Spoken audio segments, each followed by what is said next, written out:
I'm Paige Turner, 29 years old, and I work in marketing in Colorado Springs. For a while, I stayed in the guest house behind my parents' home, putting money aside for my own place while contributing $1,500 each month toward their mortgage. A mutual agreement that worked for both sides. Everything stayed balanced until my younger brother turned up broke, buried under party expenses and gambling losses. Almost overnight, my parents expected me to rescue him financially, insisting it was my duty to keep the family afloat while he continued his reckless spending. I refused, but they kept pushing, repeating the same line, that we were supposed to stand together no matter what. One evening, things boiled over. My father's face went crimson as he shouted, "Get out and don't come back." My chest tightened as I understood that he meant it, and so did I. I packed my things, walked out, and didn't look back. A few weeks later, my mother called in a panic, demanding to know why I'd stopped sending the mortgage payments. What I told her ended the conversation immediately. Want to know what I said? Stay tuned. It only gets crazier from here. Let me know where you're watching, hit like, and subscribe to catch the rest of this family chaos. Before everything fell apart, life had a rhythm. My brother Noah appeared out of nowhere one day, carrying a duffel bag and a pile of excuses. I'd been focused on my career at a local advertising agency, spending long hours refining campaigns, coordinating client pitches, and managing a major regional account. Every paycheck went straight toward my savings for a future home, though I also covered $1,500 a month for my parents' mortgage, the price of staying in the guest house rent-free. It wasn't luxurious, but it kept me moving toward independence. Late nights found me at my desk, fine-tuning ad copy or analyzing reports, always keeping my dream in sight. My days followed the same pattern: work, save, repeat. I even skipped my usual coffee stops just to stretch every dollar. Everything was running smoothly until my brother came storming back into our lives. After losing his bartending gig in Denver, he turned up at our door smelling of cheap cologne and carrying a mountain of debt I could hardly process. He'd wasted thousands on flashy clothes, online gambling, and buying drinks for random people. I overheard him boasting about an $800 leather jacket while I was barely managing to keep up with the mortgage payments. There was no apology, only that familiar smirk as he insisted he'd handle it soon. I wanted to believe him, but I'd seen this routine before, ever since he was 19 and constantly borrowing money from our parents, Gary and Cheryl Turner, for so-called emergencies that usually meant concerts or nights out. One evening over dinner, I tried to keep my voice steady as I said, "He needs to find work. We can't keep cleaning up after him." Mom's expression hardened as she placed her fork on the table and replied softly, "He's having a tough time. We're a family. We'll get through this together." Dad's expression hardened, his jaw tight, as though I were the unreasonable one at the table. My parents had always treated my brother like he was untouchable, their golden child who could never really mess up. I'd always been the dependable one, the one who handled responsibilities, so naturally, they assumed I'd clean up his latest disaster. They never came out and said it, but the message was unmistakable. I should use my savings to rescue him. The thought made my stomach twist. I'd spent years building that nest egg, and I wasn't about to watch it vanish because of his recklessness. Still, the pressure kept coming. Mom began slipping in daily reminders about family loyalty, and how a bit of help could give him the boost he needed to recover. Dad didn't bother with subtlety. "You're doing great at work," he'd remind me, as if my paycheck existed for everyone's use but mine. I tried to explain that my savings were meant for my future, not for covering my brother's losses, but it never landed. Every discussion ended in the same loop. Them defending him, me swallowing my frustration to avoid another fight. Even work started to feel heavier. The marketing campaign I was leading had an impossible deadline, and I was already running on fumes. One afternoon, distracted by Mom's latest guilt-laced phone call, I botched a client meeting and mixed up the budget figures. My boss pulled me aside afterward, concern written all over his face, asking if everything was okay. I forced a reassuring smile and said it was, though it couldn't have been further from the truth. I'd sit at my desk staring blankly at spreadsheets, doing silent math in my head. How long could I keep paying my parents' mortgage while my brother kept bleeding us dry? The savings account I'd once been so proud of had stopped growing entirely.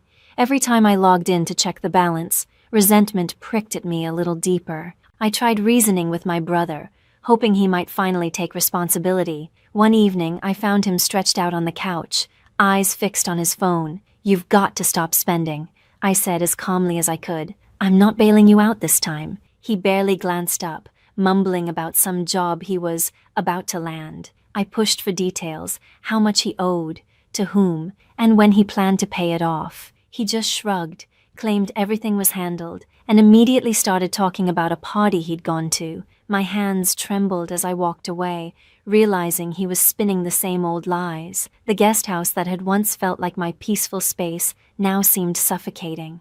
At night, I'd lie awake, listening to the low hum of the heater, wondering how I'd become the family's safety net. Mom and Dad's favorite mantra echoed in my head: "We're all in this together." But it didn't feel like we. It felt like me, fighting his chaos while they stood behind him, cheering him on. I kept up the same routine, working, saving, covering the mortgage, but the pressure was wearing me down. Something had to break. About a week after my failed conversation with him, a strange credit card bill arrived. It was tucked in with the usual guest house mail, addressed to me but from a bank I'd never even used. My hands trembled as I tore the envelope open. Inside was a credit card statement showing nearly $5,000 in charges, bar tabs, online gaming transactions, even a car rental I'd never used. The account was in my name, linked to my social security number, but I'd never applied for it. My stomach twisted. There was no doubt who had. My brother's reckless habits had finally spilled over onto me, and now my credit, my future, was on the line. I marched straight to the main house, the statement clenched in my fist. He was in the kitchen, casually microwaving leftovers like nothing was wrong. "You used my name?" I demanded, my voice low but cutting. "You opened a credit card and blew through $5,000? Are you out of your mind?" He froze for a second, then leaned against the counter with a shrug. "It's not a big deal," he said with a smirk. "I just needed some quick cash. I'll take care of it." His arrogance ignited something in me. "Take care of it?" I snapped. "You've wrecked my credit. This is fraud." He rolled his eyes like I was being dramatic. "You've got money," he muttered. "Just cover it for now." I couldn't believe what I was hearing. He wasn't only dodging blame, he was pinning it on me. I stepped closer, my voice shaking but firm. "You're fixing this. Call the bank and tell them what you did, or I will." His smirk vanished, replaced by a glare. "You're so selfish," he shot back. "Always acting like you're better than me." The words stung, but I didn't flinch. "This isn't about me," I said steadily. "You crossed a line. Fix it, or I'll report you myself." He grabbed his plate and stalked off, muttering under his breath. I stood in the kitchen, my heart pounding, realizing how deep his betrayal ran. My name, my identity had been dragged into his mess, and it was worse than I'd ever feared. That night, I called the bank, forcing my voice to stay calm even as panic tightened in my chest. The representative confirmed the account had been opened 3 weeks earlier, using my personal details. I told them it wasn't me, and they marked it as fraud, urging me to freeze my credit immediately. For hours, I sat at my computer, locking down everything with Experian, Equifax, and TransUnion. Each click a reminder of how far his carelessness had gone. It wasn't just about money anymore. My entire future was at risk. If my credit collapsed, the home I'd been saving for could disappear, all while I was still paying $1,500 a month for my parents' mortgage. The next morning, I brought everything to Mom and Dad, hoping they'd finally understand how serious it was. We sat together in the living room, the silence between us thick enough to choke on. I spread the statement across the coffee table and calmly explained what had happened. The fraud, the $5,000 in charges, the stolen identity. "He used my information," I said evenly. "This could destroy my credit. You need to make him stop." Mom's face crumpled, her fingers twisting together. "He didn't mean to," she murmured. "He's just under pressure." I stared, stunned. Dad leaned forward, his jaw tight. "You're overreacting," he said. "Pay it off, and we'll deal with him later." The words hit like a slap. They weren't just defending him. They were brushing aside the fact that he'd committed identity theft and jeopardized my future. "You're not hearing me," I said, my voice rising. "This isn't about money. He broke the law." Mom shook her head, eyes glassy. "Don't say that about your brother," she whispered. Dad's gaze hardened. "You've got a good job," he said. "You can manage this. Stop creating drama. The injustice burned. I was the one keeping their mortgage paid, holding the household together, and somehow I'd become the villain for standing up for myself. I left the room, my hands shaking, the statement still clenched in my grip. Once again, they'd taken his side. Work was the only place that still felt like mine, but even that was slipping. My boss had just given me a major opportunity to lead a national campaign, a chance to prove I was ready for a senior strategist role. The pitch was due in 10 days, but my concentration was shot, torn apart by the chaos at home. I stayed late most nights, staring at mock-ups that blurred together while my mind replayed the scene, the fraudulent charges, Mom's excuses, Dad's dismissal. During a team meeting, I stumbled over a question about the budget projections.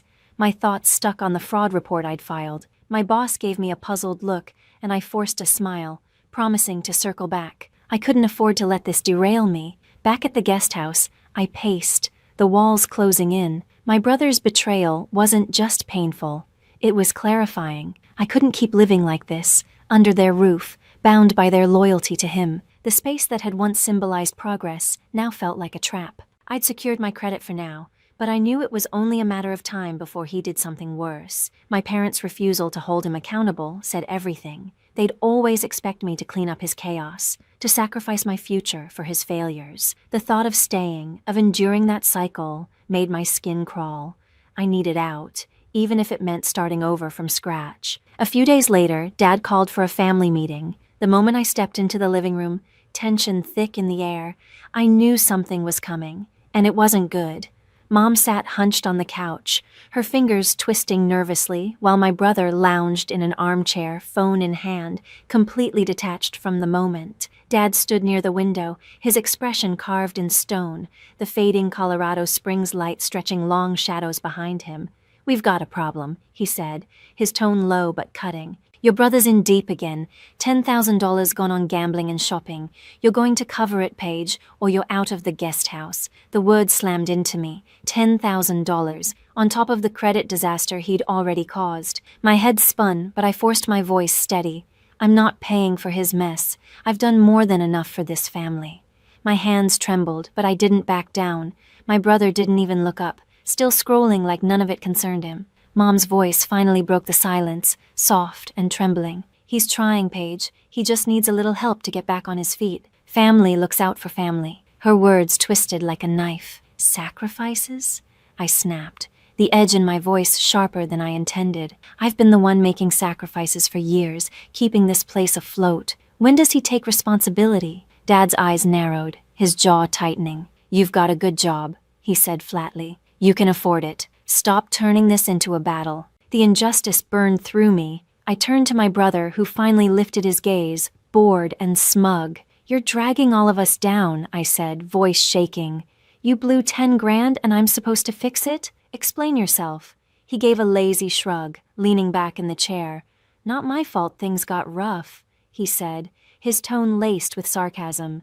"You just think you're better than everyone." His words hit like a slap, but I refused to let them land. "This isn't about me," I fired back. "You've crossed a line, and I'm done cleaning up after you." He rolled his eyes and returned to his phone, tuning me out completely. I turned to Dad, desperate for reason. "He's not even trying," I said. "Why am I the one paying the price?" Dad stepped forward, his voice suddenly booming. "Because you're part of this family," he shouted. "Either you help or you pack your things and go, and don't come back." The room fell silent. Mom gasped, reaching for his arm, but he shook her off. My heart pounded, the betrayal sinking in. I'd expected a fight, but not an ultimatum, not a demand to sacrifice my future or lose my home. Tears stung my eyes, not from grief, but from the raw ache of realization. Once again, they'd chosen him over me. Mom tried to ease the tension, her voice trembling. "Paige, please," she murmured. "We just need to stay united. He'll figure things out eventually." I shook my head, my throat tight with frustration.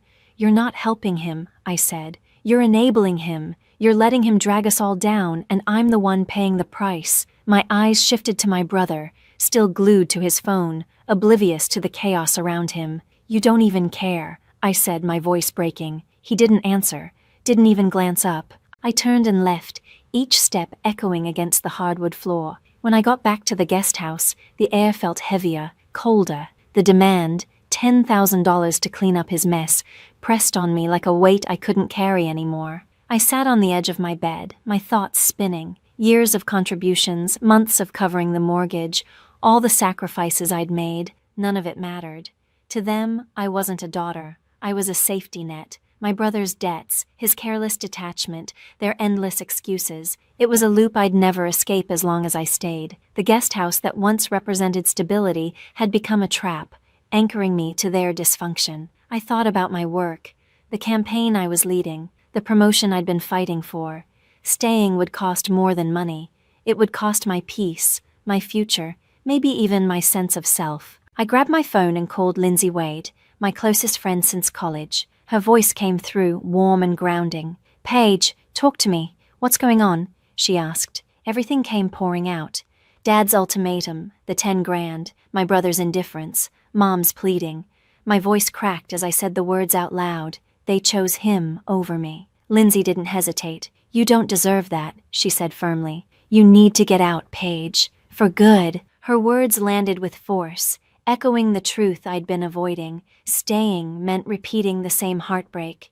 More guilt, more demands, more of myself slipping away. I took a deep breath, staring at the walls that once felt safe, but now felt suffocating. Leaving would hit my savings. I'd have to start over, but staying would cost far more. My sanity, my independence, my peace. "Can we talk tomorrow?" I asked, my voice steadier now. "I need to plan how to leave." "Any time," she said without hesitation. "I'm here." For the first time in weeks, I felt something other than exhaustion, a flicker of hope. The guest house wasn't my home anymore. It was the chain I was finally ready to break. Dad's ultimatum had drawn the line, but I was the one who would decide where to stand. The next morning, I met Lindsay at a coffee shop downtown to plan my escape. The place hummed with conversation and the smell of espresso, but all I could hear were Dad's words from the night before, his ultimatum echoing in my head. I laid everything out for her, the $10,000, the screaming, the feeling of being completely abandoned by my own family. Lindsay leaned in, eyes steady and voice firm. "You can't keep living like that," she said. "They're taking advantage of you. Move in with me. My apartment's small, but I've got space." Her offer hit me like air after drowning. I hadn't even considered it before, but suddenly the thought of moving in with her felt like freedom, a real way out. I wrapped my hands around my coffee cup, mentally crunching the numbers. Sharing rent with Lindsay would cost around $1,000 a month, nearly half of what I was paying toward my parents' mortgage. I'd still need to keep up the $1,500 until I fully disentangled myself. But it was a start. My savings, meant for a down payment on a home, would take a hit. I'd been so close, maybe a year away from buying a place. Now, leaving meant delaying that dream by another year or two. But staying meant more guilt, more fights, and more of my brother's chaos consuming everything I'd worked for. I looked across the table at Lindsay's concerned face and nodded. "It's worth it," I said quietly. "I have to get out." Later at work, I grabbed lunch with Colin Hayes, a colleague who'd turned into a trusted friend. Between bites of his sandwich, I told him everything. Dad's demand, the fight, the ultimatum. Colin frowned, shaking his head. "You're doing amazing here," he said. "You've got a real shot at that senior strategist role. Don't let them pull you down." His words grounded me. My job was the only area where I wasn't constantly failing someone else's expectations. "You're right," I said. "It's time I start focusing on my own life." Colin smiled, his tone calm but certain. "Leaving's the right move, Paige. You've got this." That conversation sealed it. Over the next few days, I began quietly preparing to leave, careful not to alert my family. I spent evenings scrolling through rental listings, narrowing my options to Lindsay's apartment and a small studio nearby in case her roommate situation changed. Her one-bedroom in central Colorado Springs was cozy, walking distance from the agency, and affordable if I tightened my budget. At night, I packed in silence, clothes into duffel bags, books into boxes, all labeled storage, so my brother wouldn't snoop. Each piece I packed felt like a small reclaiming of control. Meanwhile, nothing in the main house had changed. Mom and Dad carried on like nothing had happened, and my brother drifted through his days without a care. I called a local moving service and booked a small van for the end of the week. The guy on the phone quoted me $400 for a quick trip across town, a small price to pay for freedom. I winced at the thought of dipping into my savings, but the expense felt like a small price for freedom. To avoid suspicion, I kept my usual routine: breakfast with Mom, quick check-ins with Dad about work. Even a polite smile tossed my brother's way. On the surface, nothing had changed. Inside, I was unraveling, second-guessing everything. What if I couldn't manage rent? What if my career stumbled just when I needed it most? But every time doubt crept in, I replayed Dad's words. Sharp, final, echoing in my head. Get out. I refused to stay where I wasn't wanted. Lindsay and I coordinated everything over late-night texts. She sent me her lease agreement to look over, promised to clear half her closet for my things. We'll make it fun, she wrote, peppering her message with cheerful emojis. Her steady optimism kept me anchored. I also visited my bank to untangle myself from the family's joint account. The teller guided me through the process of closing access, ensuring my brother couldn't touch another cent of my money. When I walked out, it felt like snapping the last chain. By Friday, everything was lined up. A new address, a budget, a moving date. I'd move in with Lindsay, split rent, and start rebuilding from the ground up. The guest house that once represented safety now felt like an anchor I was finally ready to release. I was terrified, but beneath the fear was something stronger, the quiet pulse of control returning to my life. Saturday morning arrived calm and gray. The house was empty. My parents and brother had left for a cousin's wedding, just as I'd planned. I stood alone in the guest house, heart pounding but steady, knowing this was my moment. Lindsay's old hatchback pulled into the driveway, followed by Colin in a rented moving van, the engine humming low. We had a narrow window, hours before my family returned. I'd planned everything down to the minute. Only the essentials were coming: clothes, a few books, my laptop, and a small box of keepsakes. The rest, old furniture, decor, pieces of a life that no longer fit, I left behind without a second thought. It felt like shedding a version of myself I'd outgrown. Lindsay stepped inside and wrapped me in a quick hug, her tone bright but sure. "Let's get this done," she said, grabbing one of the duffel bags. Colin rolled up his sleeves, already lifting boxes into the van. "You're doing the right thing," he said, setting my laptop case gently in the back. Their calm energy kept me steady as we worked. We moved quickly through a light drizzle, our shoes splashing against the driveway as the van filled in under an hour. I kept glancing toward the main house, half expecting my brother to appear, but it stayed silent. By noon, everything was packed. The 15-minute drive to Lindsay's apartment in central Colorado Springs felt like crossing a border, leaving behind chaos and stepping into clarity. Her place buzzed with warmth and the smell of coffee. Colin hauled the last boxes up the narrow stairwell, laughing about how this counted as his weekend workout. Lindsay cleared half her closet, pushing hangers aside. "Plenty of space," she said with a grin. By 3 o'clock, everything was unpacked. Clothes hung neatly, books stacked on a borrowed shelf, my laptop open on the kitchen counter. For the first time in months, I exhaled without fear. It wasn't much, but it was mine, a space free from the constant weight of family demands. When I returned to the guest house for one final trip, the silence was almost deafening. The walls were bare, the air hollow. For a fleeting moment, I felt a pang of loss, not for the building itself, but for the version of life I'd once imagined here. I brushed the thought aside and sat at the small desk, pulling out a single sheet of paper. My hand trembled as I began to write. "Mom and Dad," I started, "I'm gone. I've been paying $1,500 a month toward your mortgage, but you told me to leave. I'm not responsible for this family anymore. Not for my brother's mistakes, not for his debts. I'm done." The note was short, deliberate, and impossible to misunderstand. I folded it neatly, placed it on the desk, and turned the key in the lock behind me. The sound of the door clicking shut felt final, like closing the cover on a chapter that had run too long. As I drove away, a rush of relief flooded through me, loosening the knot that had lived in my chest for months. For the first time in what felt like forever, I could breathe. Lindsay's apartment wasn't a dream home, but it was mine, a clean slate where I owed nothing to anyone. I imagined my savings finally safe from the drain of my brother's chaos. The sting of my parents' loyalty to him still lingered, but it was fading with every mile I put between us. In the rearview mirror, the guest house shrank until it disappeared entirely. I let out a shaky laugh. I'd done it. I was free. But as the adrenaline wore off, a flicker of unease crept in. What would happen when they got back? Mom's tears, Dad's fury, my brother's indifference. I could already picture it all. Dad accusing me of betrayal, Mom begging me to come home. Would they even read my letter? Would they care? I shoved the thoughts away and focused on the road ahead. Lindsay and Colin were waiting, ready to toast my escape with greasy pizza and laughter. That would be enough for tonight. When I pulled into the apartment lot, the van's engine ticked softly as it cooled. Lindsay leaned over the balcony, waving with a grin. Colin was already inside, setting up a spare chair for me. This wasn't the life I'd planned, but it was the one I chose.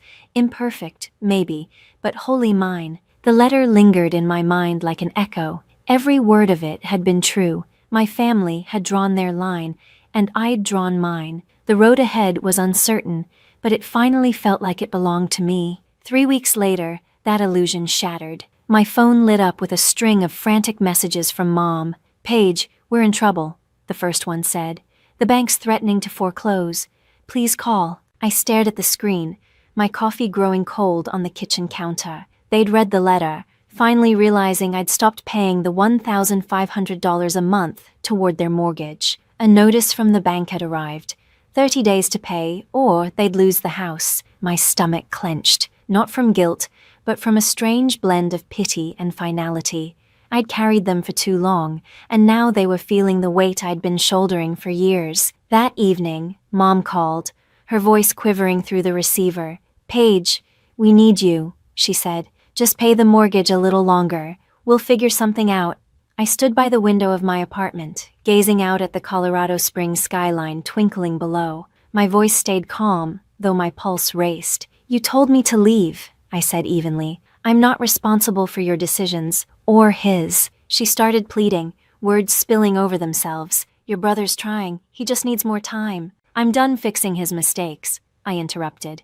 "You made your choice." Then I hung up. My heart pounded, but the air around me felt lighter, like a door had finally shut for good. News trickled back to me through a cousin a few days later. My brother hadn't changed. He was still avoiding work, burning through credit cards, and letting Mom and Dad scramble to cover his bills. Their finances were unraveling fast. Overdue notices stacked up for everything from the mortgage to utilities, car payments, even the gambling debts he swore he'd paid off. The $10,000 Dad had demanded from me had just been the beginning. My brother's recklessness had driven them even deeper into the hole. According to my cousin, the bank's foreclosure warning was no bluff. Their home was on the verge of being seized. For a brief moment, I felt a pang of sadness, imagining Mom's sleepless nights and Dad's growing frustration. But I forced myself to stop there. They'd made their bed. They'd chosen to enable him. And now the consequences were theirs to face. The same cousin later told me the tension at home had exploded. Mom and Dad were fighting constantly, something unheard of before. He said the shouting could be heard through the walls. Dad blaming Mom for coddling my brother. Mom accusing Dad of driving me away. Their perfect family front was cracking fast. Dad was ready to cut my brother off completely, to make him stand on his own. Mom refused, saying he just needed another chance. Their once solid marriage was fracturing under the weight of his chaos. And my brother, oblivious as ever, went on spending, promising change that never came. While they sank deeper, I was rebuilding. Lindsay's small apartment had become a sanctuary. The creaky floors, chipped mugs, and mismatched furniture somehow warmer than the guest house had ever been. At work, I'd thrown myself into the new campaign. Long nights, endless revisions, and a nerve-wracking pitch meeting that left my palms damp. But it paid off. The client loved it, and a week later, my boss called me into her office. "You're our new senior strategist," she said, smiling in that rare way she saved for big wins. The promotion came with a raise, enough to start rebuilding my savings and finally breathe easier. As I walked out of her office, pride swelled in my chest. For the first time in years, I wasn't just surviving. I was moving forward. I hadn't spoken to my parents or my brother since that last call. I'd blocked their numbers, not out of anger, but out of self-preservation. Every message, every please had felt like bait, an attempt to drag me back into the storm I'd finally escaped. Lindsay kept reminding me I'd made the right choice. One night, over cartons of takeout and laughter that felt easy for the first time in years, she said, "You're thriving, Paige. Don't let them pull you down again." Colin was the same at work. When he heard about my promotion, he grinned and slapped my hand in celebration. Their faith in me was a steady reminder that I didn't need my family's approval to be whole. Looking back, the truth was crystal clear. Setting boundaries hadn't been cruel, it had been necessary. My family had used guilt to keep me tethered, making their problems mine, and I'd finally broken that cycle. Their choices, enabling my brother, dismissing my efforts, had brought them exactly where they were. The looming foreclosure, the arguments tearing their home apart, those were no longer my burdens to carry. I felt stronger not because I'd won, but because I'd finally chosen myself. My new life wasn't perfect, but it was mine. Steady, peaceful, and built on my own terms. To everyone who's followed my story, thank you for staying with me. Walking away from family is never simple, but sometimes it's the only path to protecting your sanity and your peace. What about you? What would you have done in my place? I'd love to hear your thoughts. Your support means everything.